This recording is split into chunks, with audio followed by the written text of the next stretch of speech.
Hello friends, welcome to my channel.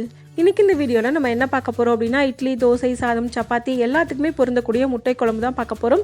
இது ரொம்ப ஈஸியாவும் செஞ்சிடலாம். வாங்க இது எப்படி செய்யுதுன்னு வீடியோல பார்க்கலாம். அதுக்கு முதல்ல நமக்கு தேவையான அளவுக்கு முட்டை எடுத்து உப்பு மட்டும் போட்டு நல்லா வேக வச்சு எடுத்துக்கணும். 10 ல இருந்து 15 நிமிஷம் போல வேக வச்சா போதும். அடுத்து ஒரு மிக்ஸி ஜார்ல அரை பெரிய வெங்காயம் நான் ஆட் பண்றேன். கூடவே சின்ன துண்டு இஞ்சி,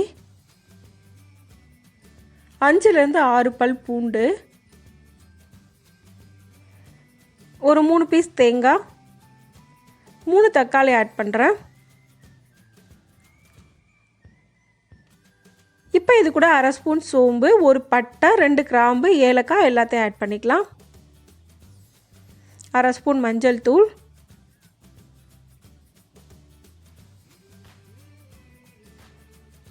காரத்துக்கு ஏற்ற மாதிரி குழம்பு பவுடர் ஆட் பண்ணிக்கோங்க. நான் இன்றைக்கி 2 ஸ்பூன் அளவுக்கு ஆட் பண்ணுறேன். இப்போ இந்த மிக்ஸி ஜாரை மூடி நல்லா ஃபைன் பேஸ்ட்டாக அரைச்சிக்கலாம். இந்த அளவுக்கு நல்லா அரைச்சி எடுத்துக்கோங்க. அடுத்து ஒரு கடாயில் 3 ஸ்பூன் எண்ணெய் ஊற்றுறேன். எண்ணெய் ஹீட் ஆனதுக்கப்புறமா அரை ஸ்பூன் கடுகு, அரை ஸ்பூன் உளுந்தம்பருப்பு, இது ரெண்டும் நல்லா ஃப்ரை ஆனதுக்கப்புறமா அரை ஸ்பூன் சோம்பு, இது எல்லாமே ஃப்ரை ஆனதுக்கப்புறமா பொடியாக கட் பண்ண பெரிய வெங்காயம் ஆட் பண்ணிக்கிறேன். நான் இன்றைக்கி 2 பெரிய வெங்காயம் ஆட் பண்ணுறேன். கொஞ்சமாக கருவேப்பிலை ஆட் பண்ணிக்கோங்க. 2 பச்சை மிளகா அதையும் ஆட் பண்ணிக்கோங்க. இது எல்லாத்தையும் சேர்த்து நல்லா ஃப்ரை பண்ணிக்கலாம். இது நல்லா ஃப்ரை ஆனதுக்கப்புறமா நம்ம அரைச்சி வச்சுருக்க வெங்காயம் தக்காளி பேஸ்ட்டை இது கூட ஆட் பண்ணிடலாம். கூடவே தேவையான அளவுக்கு உப்பு, இது எல்லாத்தையும் சேர்த்து நல்லா மிக்ஸ் பண்ணிக்கோங்க.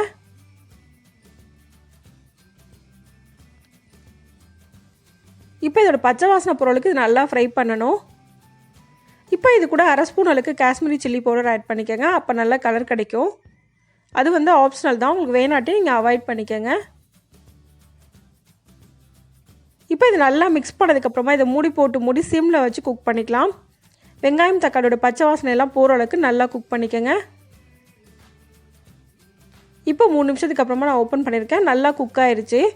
இப்போ இது கூட தேவையான அளவுக்கு தண்ணி ஊற்றிக்கலாம். நல்லா குக் ஆகி ஆயில் ஃபுல்லாக செப்பரேட்டாக பிரிஞ்சு வரும். அந்த ஸ்டேஜ் வரைக்கும் குக் பண்ணதுக்கப்புறமா நீங்கள் தண்ணி ஊற்றிக்கோங்க. குழம்புக்கு எந்த அளவுக்கு தண்ணி தேவையோ அவ்வளோ தண்ணி ஊற்றி நல்லா மிக்ஸ் பண்ணிக்கோங்க. நல்லா மிக்ஸ் பண்ணதுக்கப்புறமா இதை மூடி மீடியம் ஃப்ளேமில் வச்சு ஒரு 4 ல இருந்து 5 நிமிஷம் போல் குக் பண்ணிக்கோங்க. இப்போ 5 நிமிஷத்துக்கு அப்புறமா ஓப்பன் பண்ணியிருக்கேன். குழம்பு ஃபுல்லாக நல்லா குக் ஆகி வந்திருக்கு. நல்லா ஒரு தடவை மிக்ஸ் பண்ணி விட்டுக்கோங்க. இப்போ இது கூட நம்ம வேக வச்சு வச்சுருக்க முட்டையை ஆட் பண்ணிடலாம். எல்லா முட்டையும் 1 பை 1 ஆட் பண்ணிக்கோங்க.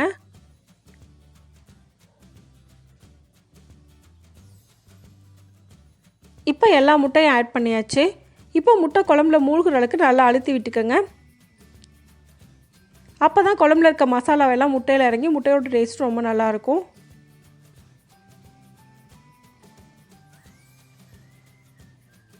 இப்போ இதை மூடி நம்ம குக் பண்ணிக்கலாம். மீடியம் ஃப்ளேமில் வச்சு ஒரு 3 நிமிஷம் போல் குக் பண்ணிக்கோங்க. இப்போ 3 நிமிஷத்துக்கு அப்புறமா ஓப்பன் பண்ணியிருக்கேன். நல்லா ஒரு தடவை மிக்ஸ் பண்ணி விட்டுக்கலாம்.